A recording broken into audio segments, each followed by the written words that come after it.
Hello बच्चों, कैसे हैं आप सब। मैं स्वप्निल तिवारी आपका स्वागत करता हूं आपके अपने चैनल जिसका नाम है फिजिक्स बाय स्वप्निल सर। तो बच्चों, आप जल्दी से जाके टेलीग्राम ग्रुप को ज्वाइन कर लीजिए, क्योंकि उस पे मैं टेस्ट सीरीज़ भी भेजता हूं, इंपॉर्टेंट क्वेश्चन भी भेजता हूं और समय समय पे नोट्स भी भेजता हूं जो भी इम्पोर्टेंट है। अभी मैंने डेरिवेशन के कुछ नोट्स भी भेजे हैं उस पे, तो आप वहाँ जाके चेक कर सकते हैं और जो भी आपको इम्पोर्टेंट लगे उसको डाउनलोड भी कर सकते हैं। ठीक है। तो टेलीग्राम का जो लिंक है वो आपके डिस्क्रिप्शन बॉक्स में है, और आप वहाँ पे जाके क्लिक करके टेलीग्राम ग्रुप को हमारे ज्वाइन कर लें। ठीक है। तो आज का जो हमारा टॉपिक है ये मोस्ट इम्पॉर्टेंट टॉपिक है। ये इससे ज़्यादा जो है बच्चों, आप समझ नहीं सकते कि ये कितना ही इम्पोर्टेंट है। रे ऑप्टिक्स में मोस्ट इम्पॉर्टेंट डेरिवेशन की जो लिस्ट है उसमें नंबर 1 पे ये है। ठीक, कई सारे डेरिवेशन है लेकिन नंबर 1 पे ये है, क्योंकि इससे रिलेटेड क्वेश्चन भी आते हैं, वो भी 5 मार्क्स के। तो मैं आपको दोनों चीज़ें कराऊंगा। पहले आपको डेरिवेशन बताऊंगा, उसके बाद में आपको कराऊंगा मैं क्वेश्चन। ठीक। तो क्वेश्चन का वीडियो मैं अलग बनाऊंगा, इसके बाद में क्वेश्चन का वीडियो बनाऊंगा। तो सबसे पहले समझते हैं कि क्या है refraction through spherical surface. Spherical surface बच्चों दो तरीके के होते हैं, एक आपका हो सकता है कॉन्वेक्स हो और दूसरा कॉनकेव। तो सबसे पहले हम कॉन्वेक्स की बात करते हैं। ठीक।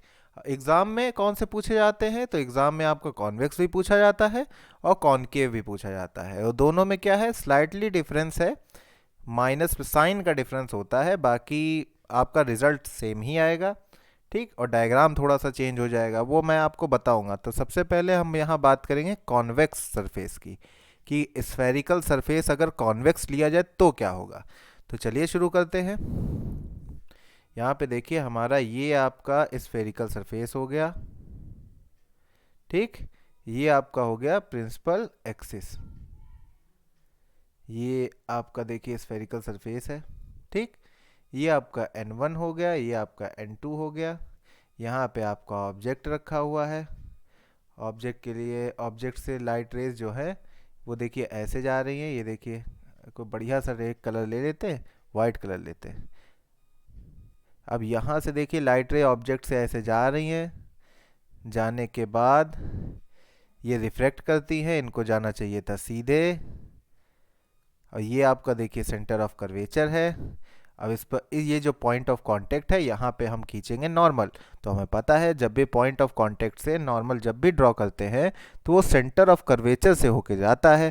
तो यहाँ पे ये भी क्या होगा, सेंटर ऑफ कर्वेचर से होके जाएगा। तो ये आपका हो गया नॉर्मल। ठीक है। अब हमें पता है कि कोई भी लाइट रे होती है रेयरर से डेंसर में जब भी जाती है, n1 क्या है हमारा, रेयरर है, और n2 क्या है हमारा, डेंसर है। जब भी रेयरर से डेंसर में जाती है तो नॉर्मल की तरफ बेंड हो जाती है, यानी ये जाना चाहिए था इसको ऐसे, लेकिन ये थोड़ा सा इधर की तरफ बेंड हो जाएगी और जाएगी हमारी इस तरीके से। ठीक है, ऐसे इस तरीके से जाएगी, और ये प्रिंसिपल एक्सिस को यहाँ पे कट करेगी। ठीक। और एक जो होगी, एक लाइट रे जो होगी प्रिंसिपल एक्सिस के जस्ट ऊपर होगी, जिसे कहते नहीं ग्रेजिंग लाइट रे, तो वो हमारी होगी ऐसे जाएगी। ये देखो ऐसे जिंग जिंग जिंग जिंग करके जाएगी, झमझमाते हुए बिल्कुल। और देखो यहाँ पे इसने कट किया, कट किया और यहाँ पे बना दी इमेज। जब दो लाइट रे एक दूसरे को कट करती हैं तभी तो इमेज बनती है। तो देखिए, एक लाइट रे रिफ्रैक्शन के बाद यहाँ पे मीट करती है और दूसरी देखो बिल्कुल प्रिंसिपल एक्सिस के जस्ट ऊपर इस तरीके से ग्रेजिंग करते हुए जा रही है सीधे, और यहाँ पे उसने, इन दोनों ने एक दूसरे को मिला, मीट किया और यहाँ पे बना दी इमेज। ठीक। तो ये आपका डायग्राम है छोटा सा। अब छोटी छोटी चीज़ें समझते हैं। अब देखिए यहाँ पे एंगल ऑफ इंसिडेंस क्या होगा। तो हमें पता है कि जो इंसिडेंट लाइट रे है और जो नॉर्मल है, इसके बीच में जो एंगल बनेगा उसे कहेंगे एंगल ऑफ इंसिडेंट कहेंगे। उसके बाद एंगल ऑफ रिफ्रैक्शन क्या होगा, तो ये आपका देखिए, ये आपका है नॉर्मल, ये नॉर्मल है, और ये आपकी है रिफ्रैक्टेड रे, और रिफ्रैक्टेड रे और नॉर्मल के बीच में जो एंगल बनेगा उसे कहेंगे एंगल ऑफ रिफ्रैक्शन। ठीक। अब कुछ और बात करते हैं। ये जो पॉइंट ऑफ कांटेक्ट है इससे हम क्या करेंगे, एक नॉर्मल ड्रॉ करेंगे। ठीक। ये हमने नॉर्मल ड्रॉ किया, और ये जो पॉइंट है इसको हमने दे दिया नाम P डैश, ठीक। और ये देखिए ये जो हमारी दिख रही है ये जो कर्व सरफेस है, यहाँ पे इसका नाम दे दिया, इसका जो पोल है इसका नाम दे दिया P, ठीक। अब ये क्या है, P डैश और P जो है ये दोनों बहुत पास पास है, तो हम क्या करेंगे P डैश को P ही मान लेंगे जब भी कैलकुलेट करेंगे, ठीक। तो अब हम कुछ और एंगल मान लेते हैं कि ये हमारा हो गया अल्फा, ये हमारा हो गया बीटा और ये हमारा हो गया गामा, ठीक। अब यहाँ पे देखिए, यहाँ पे हम थोड़ा सा ये बात करेंगे कि यहाँ पे और क्या क्या चीज़ें हैं। ध्यान रखने वाली बात ये है कि ये जो आप स्फेरिकल सरफेस आप देख रहे हैं, ये तो ये बहुत ये जो भी रेज है ना, ये जितनी भी रेज है ये पैराक्सियल रेज है, ठीक है। पैराक्सियल रेज मतलब ये जो तो आपका जो प्रिंसिपल एक्सिस होता है ना, इसके पास में ये रेज रहती हैं, जो सबसे पास होती हैं रेज उन्हें कहते हैं पैराक्सियल रेज। तो ये बिल्कुल इस तरीके से होंगे, बिल्कुल छोटी सी इस तरीके से ये हो रहा होगा रिफ्लेक्शन, ठीक है। तो ये देखिए ये एंगल कितने छोटे छोटे एंगल है कि नहीं। इसलिए क्या होगा जब भी हम कैलकुलेशन करेंगे इसमें, तो जैसे हमें आगे आएगा जैसे tan अल्फ़ा, तो उसको हम मान लेंगे अल्फ़ा क्योंकि एंगल बहुत छोटा है। आएगा साइन आई, तो उसको हम मान लेंगे आई, क्यों, क्योंकि एंगल बहुत छोटा है।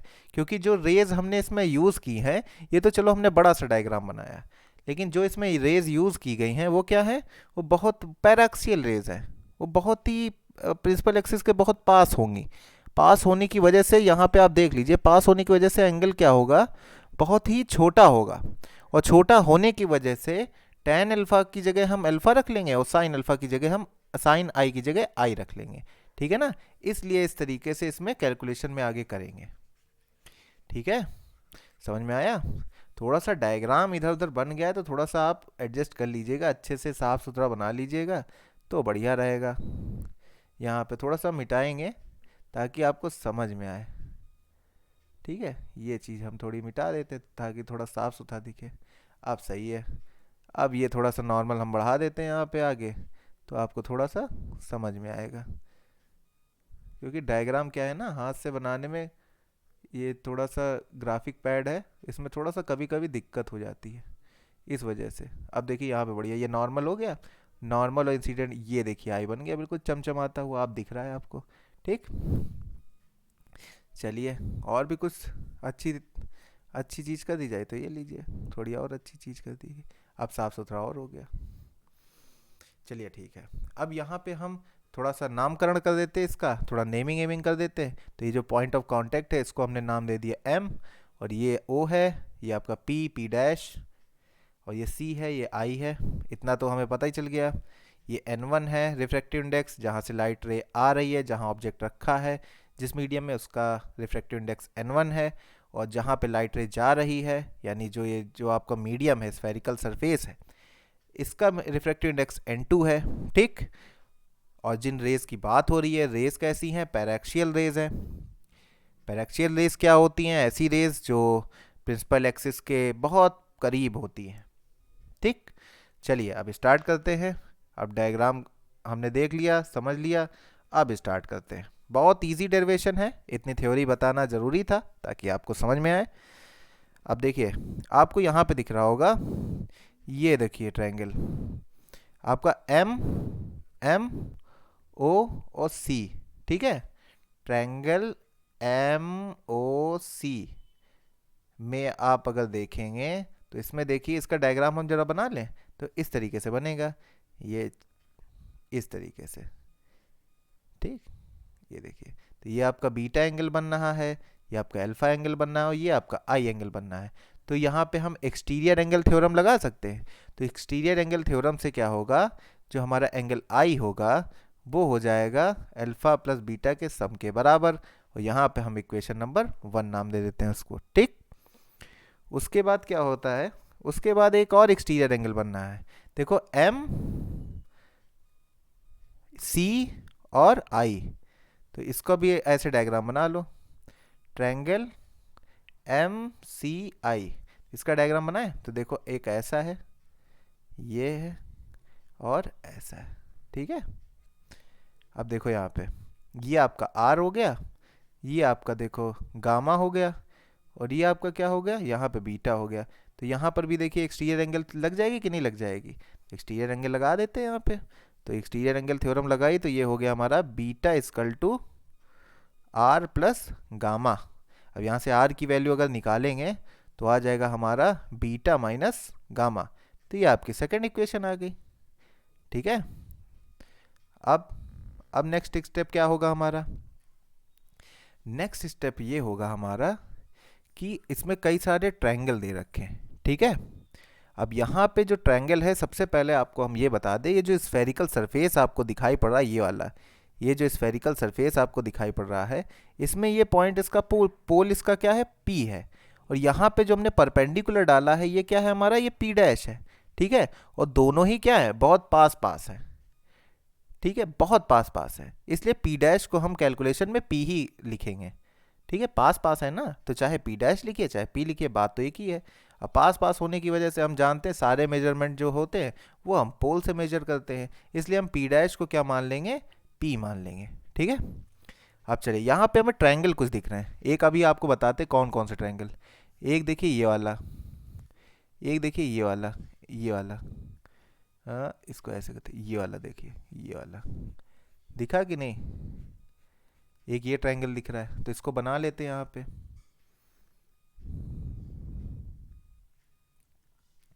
बना लिया है, ये हमारा हो गया एम ओ और पी। हमने बताया था कि पी डैश नहीं लिखेंगे, पी डैश को पी मान लेंगे। ठीक। दूसरा ट्रायंगल क्या है हमारा, दूसरा ट्रायंगल है ये वाला, ये वाला, ये वाला, यानी एम पी पी सी,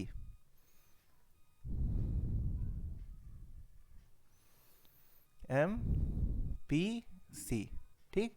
एक तीसरा ट्रायंगल है, तीसरा ट्रायंगल कौन सा है, ये वाला, ये वाला। ठीक। तो इसको अगर ऐसे बना लो, ये क्या कहते हैं,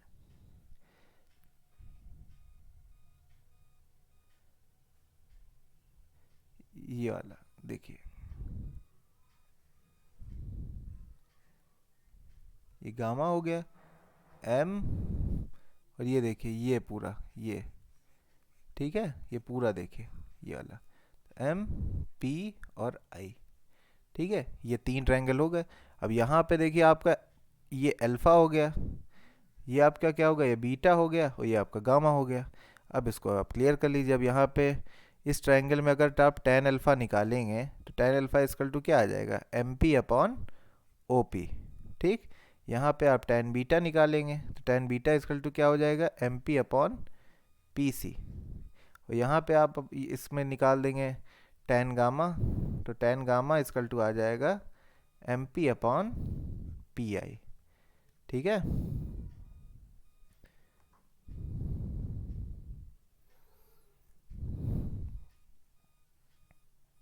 अब यहाँ पे आप देखिए, यहाँ पे आपका आ जाएगा एम पी जो है हमारा, अब ये सारे आ गए, तो टेन अल्फा हमने बताया था एंगल बहुत छोटे हैं, तो टेन अल्फा की जगह पे हम अल्फा लिख देंगे, हो जाएगा M P upon O P. और ये हो जाएगा beta equal to M P upon P C, और गामा इक्वल टू हो जाएगा M P upon P I. ठीक है।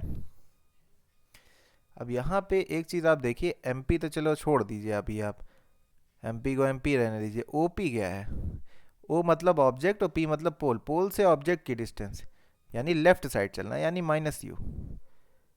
बीटा इक्वल टू हो जाएगा एम पी अपॉन पी मतलब पोल, और सी मतलब सेंटर ऑफ कर्वेचर। पोल से सेंटर ऑफ कर्वेचर की डिस्टेंस जो होती है उसे कहते हैं आर, और आर क्या है यहाँ पे, यहाँ पे राइट साइड है। देखिए देखिए यहाँ से देखिए हम किधर जा रहे हैं, इधर, इधर की तरफ। ठीक है, जिस डायरेक्शन में हमारी लाइट चल रही है उसी डायरेक्शन में हम मेजरमेंट ले रहे हैं, तो पॉजिटिव रहेगी हमारी। ठीक है, तो ये हमारी रहेगी प्लस आर, प्लस आर। ठीक। अब यहाँ पे हमारा गामा रहेगा, तो गामा हमारा क्या रहेगा यहाँ पे, M P upon P I, यानी पोल से इमेज की डिस्टेंस। तो पोल से इमेज की डिस्टेंस हमारी क्या रहेगी, वी।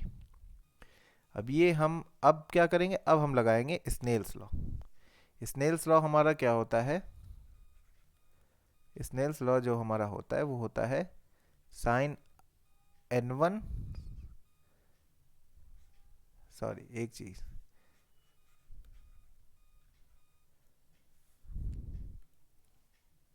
n इक्वल टू होता है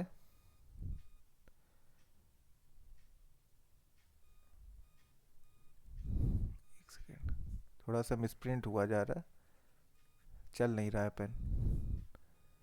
हाँ देखिए, लाइट रे हमारी कहाँ जा रही है, अगर आप देखें तो ये रहा हमारा सरफेस, ठीक। ये अब देखिए लाइट रे कहाँ जा रही, n1 से, n1 से कहाँ जा रही, n2 में। तो n1 sign I equal to किस में जा रही है, n2 में, n2 साइन r, ठीक है। तो हमें पता था कि एंगल बहुत छोटे हैं, इसलिए साइन आई की जगह हम क्या लिखेंगे, साइन आई की जगह हम लिखेंगे सिर्फ आई, और साइन आर की जगह क्या लिखेंगे, सिर्फ आर, ठीक। तो n1 आई, n2 आर, ये हो गया। अब आई की जगह क्या था, यहाँ पे देखिए आई की जगह पे क्या है हमारा, अल्फा प्लस बीटा, तो n1 alpha plus beta equal to n2, R की जगह क्या लिख देंगे हम, बीटा माइनस गामा, ठीक।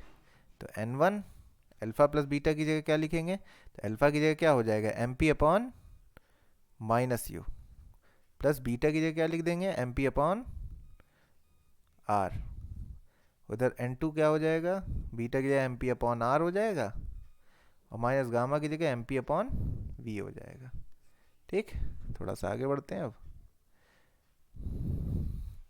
अब यहाँ पे देखिए एम पी कॉमन ले लीजिए इसमें, n1 और एम पी हमने कॉमन ले लिया, तो अंदर क्या बचा, 1 upon minus U plus 1 upon R, इधर क्या बचा, n2 एम पी यहाँ भी कॉमन ले लिया, तो हो जाएगा 1 upon R minus 1 upon V, ठीक। एम पी से एम पी कैंसिल हो गया, तो आ गया, और n1 का अंदर मल्टीप्लाई करा देंगे, तो n1 अपॉन माइनस यू और plus n1 upon R equal to n2 upon R minus n2 upon we.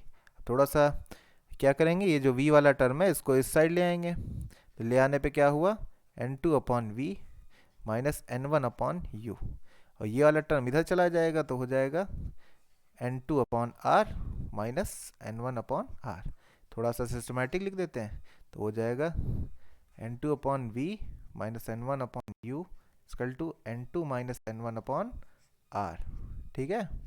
तो ये आपका आ गया, ठीक। तो ये आपका डिराइव हो गया, सिंपल सा था, कुछ नहीं था इसमें। अब क्या करेंगे, एक चीज़ और पूछी आती है, एक ये है, या फिर इसको ऐसे भी लिख सकते हैं, इसमें क्या करेंगे, इस पूरे टर्म में हम n1 कॉमन ले लेंगे, तो इधर n1 कॉमन ले लिया, तो अंदर क्या बचा, n2 upon n1 v minus 1 upon U equal to, यहाँ भी n1 कॉमन ले लिया, तो हो जाएगा n2 upon n1 minus 1 upon are, ये हो गया।